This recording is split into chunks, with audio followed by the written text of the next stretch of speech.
Since na-explain ko naman na po yung specifier at constructor, I will use the same video na lang po sir for my encapsulation kasi ito po talaga yung explain ko po sa encapsulation ko po.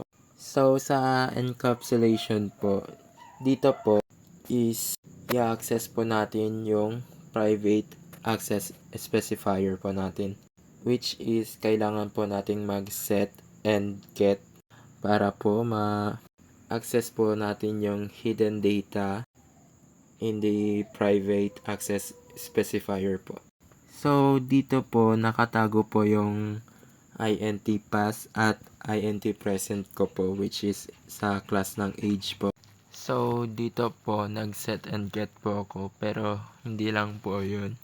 Naglagay na rin po ako ng function po para i-calculate ko po kung ilang years po yung difference po. So, ayun po, para ma-check po kung tama po ba or mali. So, kapag run ko po ito, magma-minus lang po yung present at past po.